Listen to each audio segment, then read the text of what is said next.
There we go. It comes right back through. Zex might have a chance for hype if Flub's up.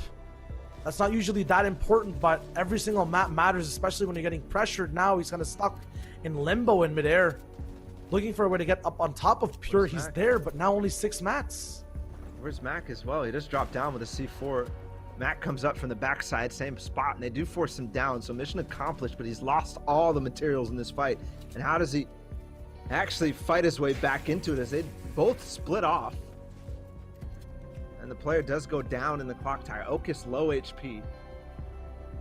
Same with Pure, I believe, down the Clocktower. They're going to try to chase this down, but look at how many mats Macwood is spending. Pure is back up on the shield.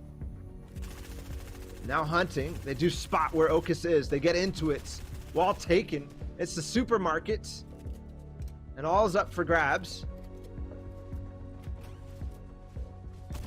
You find him on the stairs, but Okis is sneaky. And he gets away, backed up to his teammate as well. Pure now here in the fray. Macwood jumping on top of him. Zexro as well. But I don't think they've tracked quite exactly how this is playing out. And I think there's a looming threat of another team coming in from the side. Zexro gets beamed. Pure takes out Macwood. And Zexro now 9 HP, 0 materials. And he goes down to Pure as well, who gets 2 eliminations. Now with so many shields, the question is, are we saving this for Endgame, or is this where we see the classic unknown Ronaldo situation drop down? It might be Sinez and Carson, people who have thrown so many rockets at these guys on rotation in Weeping Woods and Lazy Lake. Might see revenge in Game 6.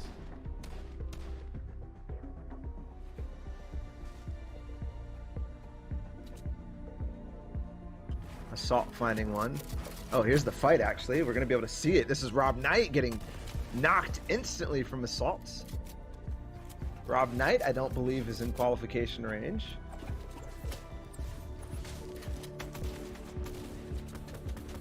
12 points for Stoney and Rob Knight. To find Assault and Blake, you mentioned it. The teams who might have already clinched do affect things, and I think they are going to be able to clean up Stoney fairly easily here. What a possibly the worst team to end up running into on the side of zone to end your run at the grand finals.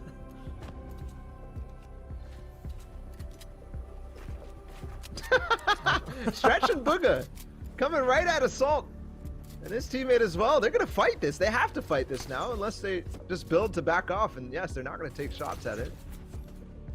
He tries to catch the water, catch the drifts. And Assault says, okay, cool, we're good. Storm is coming as well. That would have been interesting. And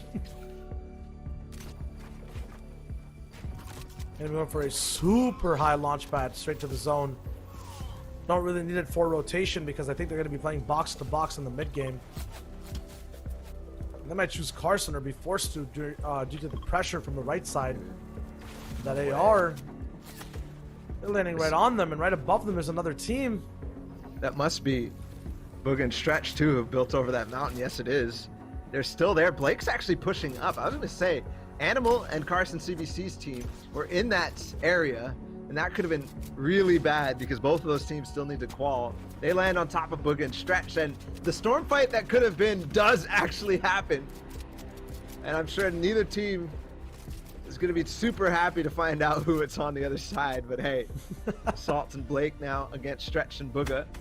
Stretch launches away and gets beamed on the back as well. Booga now has to 1 versus 2 with no help in sight from Stretch because I don't think he could find this launch pad.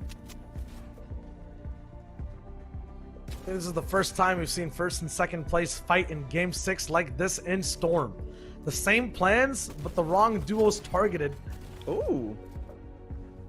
And you gotta remember who Booga is. World Cup winner.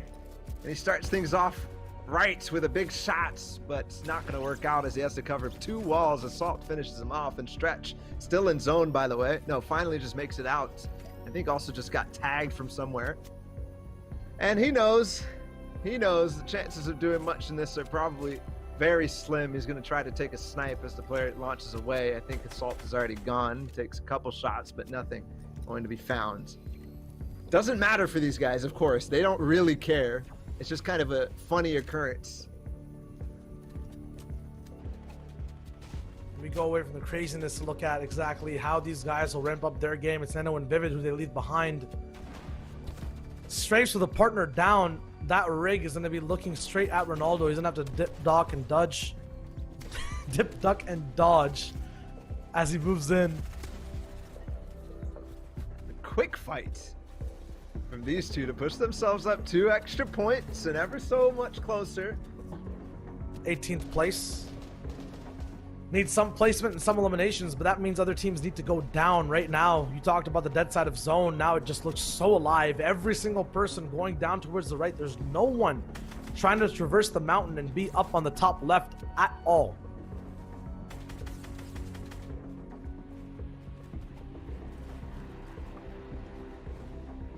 Just interesting because that could be the spot that is really, really easy to take height from, even if you don't get half in, half out. Those high ground spots make it easy for you to ramp somebody if you need to. And although an unknown, they do make it into zone and they look back. Here's Trashy as well in the same position, and that's the end for Trashy and Carson CBC. It was so promising throughout the Sunday finals.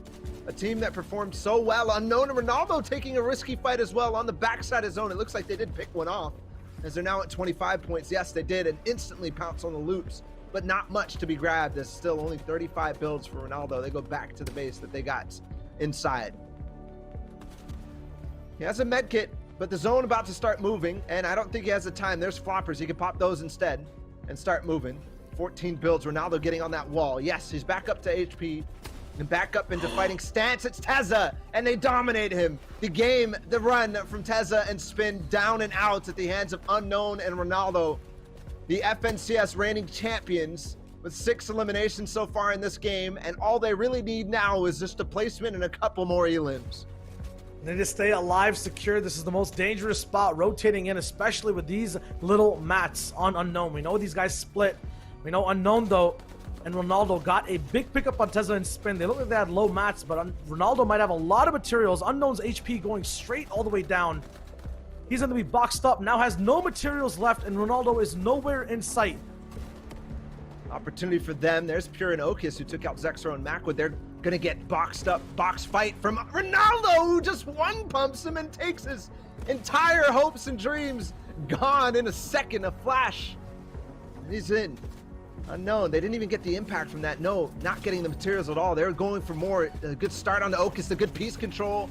And he follows it up with an SMG spray, but it's not enough. Unknown goes down, and Ronaldo is 1 HP. All he needs to do is get placement, but I don't think he's doing it. Where's Ronaldo? He goes down, and I think only 31 points. That might not be enough. That might not be enough.